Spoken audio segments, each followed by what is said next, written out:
The passage is explaining what deadlocks are in operating systems and why they happen when multiple processes compete for exclusive resources. A resource is anything a process must request, use, and later release. Some resources are hardware devices like printers, scanners, Blu-ray writers, or tape drives. Others are software resources like database records, files, or internal OS table entries. The key point is that many of these resources can be used by only one process at a time, because simultaneous use would corrupt output or data. A deadlock occurs when processes need more than one resource and acquire them in a conflicting pattern. The example is, process A grabs the scanner first, process B grabs the Blu-ray recorder first, then A asks for the Blu-ray recorder and waits, while B asks for the scanner and waits. Each is waiting for the other to release something, so neither can ever proceed. The same kind of deadlock can happen over a network when devices are shared remotely, or in databases when transactions lock records in different orders. The text then distinguishes two kinds of resources, preemptible and non-preemptible. A preemptible resource can be taken away safely by the operating system and given to another process, like memory on a system that supports swapping or paging. A non-preemptible resource cannot be taken away without risking failure or corrupted results, like a Blu-ray writer in the middle of burning a disk. Most serious deadlocks involve non-preemptible resources because you cannot simply steal the resource to resolve the wait. Next, it describes the typical life cycle of resource use: request, use, release. If a resource is unavailable, the requesting process either blocks automatically or loops and retries. For discussion, the chapter assumes the process is put to sleep when denied, meaning it cannot do useful work until the resource becomes available.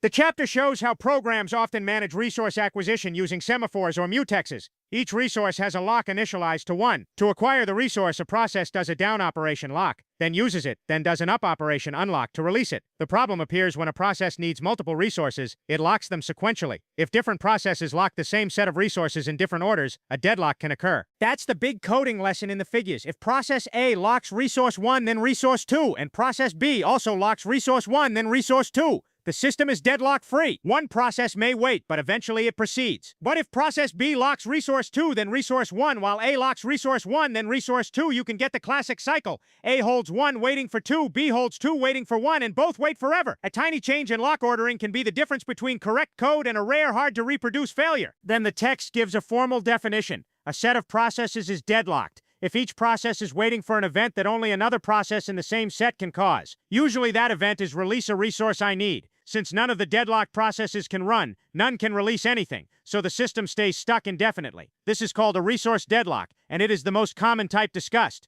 Kaufman's 4 necessary conditions for resource deadlock are the core theory here. 1. Mutual exclusion, meaning a resource is held by at most one process at a time. 2. Hold and wait, meaning a process can hold one resource while requesting another. 3. No preemption, meaning the OS cannot forcibly take the resource away. It must be released voluntarily. 4. Circular wait, meaning there is a cycle of processes where each waits for a resource held by the next. All 4 must be true simultaneously for deadlock to be possible. If you prevent even one condition, deadlock cannot occur. To reason about deadlocks, the chapter introduces resource allocation graphs. Processes are circles. Resources are squares. An arrow from a resource to a process means the process currently holds that resource. An arrow from a process to a resource means it is blocked waiting for it. When there is only one instance of each resource type, a cycle in this directed graph implies a deadlock. The cycle literally represents A waits for something held by B, B waits for something held by C, and so on until someone waits for A. The longer example shows how scheduling choices affect whether deadlock happens.